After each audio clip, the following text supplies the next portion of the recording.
চলে এলাম মা কালী দর্শন নিতে। আর কি বলতো, কার্তিক পুজো, কার্তিক ঠাকুর দেখতে সাথে আগে যা জমিয়ে খাওয়াটা হবে না। শুনেছি নাকি পুরী হয়েছে, পুরী, তাই ছেলে মেয়েকে নিয়ে চলে এলাম। এখানে দেখালো আমার একটা বান্ধবীর সাথে। বলছি কি রে, তুই এরকম আমি অগোচর ভাবে এসছিস? আমি দূর পার্লার থেকে এলাম, আরো শাস্তি ইচ্ছা আর ভালো লাগে না। সেই সকাল থেকে বেরিয়েছিলাম, তাই কোনো ক্রমে ব্যাগ ট্যাগগুলো রেখেই চলে এসেছি ছেলে মেয়ের হাত ধরে। এই দেখো কার্তিক ঠাকুর, মামা এখানে কার্তিক ঠাকুর কত সুন্দর করে সাজাচ্ছে। জানো তো কি সুন্দর চকলেটের মালা টালা দিয়ে ঠাকুরকে সাজিয়েছে।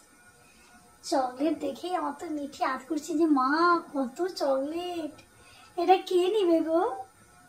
আমি ঠিক আছে, যখন ঠাকুর বিসর্জন দেওয়া হবে তখন তুমিই নেবে, ওর থেকে ভাগ বসাবে, পুরোটাকে তোমার। তারপর দেখলাম জেঠুদের ঘরে ঢুকতেই দেখি যে টুকটুকি, মানে আমার জেঠুর মেয়ে হয় কিন্তু হিসাব মতো আমার বান্ধবীও হয়, আমরা একসঙ্গেই পড়াশোনা করতাম। দেখা গেছে সে পুজো জোগাড় করছে।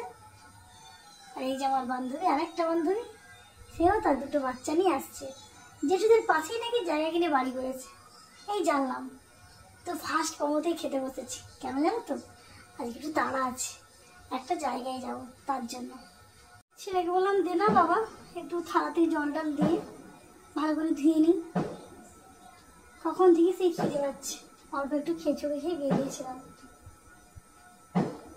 তো থালা ধুয়ে বসতে না বসতেই প্রথমেই দিয়ে দিল বেগুনি। বেগুনিটা বেশ বড়ই পড়েছিল। ছেলে আবার বলে বুঝলো মা বেগুনি একটু দেবে, আমারটা ছোট পড়েছে, তাই লাস্টে ছেলের সঙ্গে চেঞ্জ করে নিলাম। এই যে ছেলের ছোট্ট বেগুনি, আমি মা না খেতে হয়।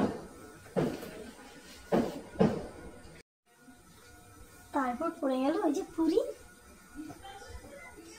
মানে লুচি। তো লুচিটা দেখে মনে হচ্ছে বেশ খাস্তাই হয়েছে, দারুণ লাগবে খেতে। অপেক্ষা করছি একটু তরকারির জন্য, কখন তরকারি আসবে। কি করেছে দেখি, ও মা, দেখলাম ছোলার ডাল করেছে। ছোলার ডালটা আমার ফেভারিট, কিন্তু আমার ছেলে মেয়ে আবার পছন্দ করে না। যাই হোক, ছোলার ডাল দিয়ে খেয়ে নিলাম, কারণ পেটে খিদা থাকলে সব খাবারই কি অমৃত, তাই না? তাই আমারও খাওয়াটা খুব অমৃত হয়ে গেছিল। কিন্তু লাগলে কী হয় বলো তো, মনে হয় লুচির সাথে অল্প দুটো মুড়ি এলে ভালো হতো। 2 পিস লুচি আর অল্প দুটো মুড়ি, এটাই মানে ভালো, শরীর ওটাই চাচ্ছিল। কিন্তু কী করবো, ভাগ্যে নেই। কিন্তু যাক, ঝাল ঝাল তরকারিটা আসতে মনের মধ্যে একটু শান্তি পেলাম। কিন্তু এই আলু পটলের তরকারিতেই মনে হলো অল্প দুটো মুড়ি এলে ভালোই হতো। কাকে বলবো মুড়ির কথা, যত হোক জেঠু বাড়ি, তো মনে হচ্ছিল একটু মুড়ি হলে ভালোই হতো। একে একে সবই এলো, চাটনি, মিষ্টি, দই। বারবার বলছে পিসি লুচি নেবে, আমি বলছি না রে লুচি নেবো না, কিন্তু বুক ফুটে আর বলতে পারছে না দুটো মুড়ি হলে ভালো হতো।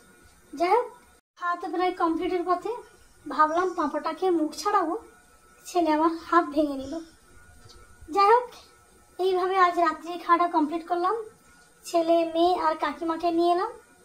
তো বন্ধুরা, আমার এই ছোট্ট মিনি ব্লগটা কেমন লেগেছে অবশ্যই কমেন্ট করে জানিও। তোমরা কারা কারা কার্তিক পূজায় নিমন্ত্রণ বাড়ি খেতে গেছো আজকে, সেটাও কিন্তু জানিও। তাহলে এখনকার মতো রাখছি, দেখাবো একটা নেক্সট ভিডিওতে, টাটা।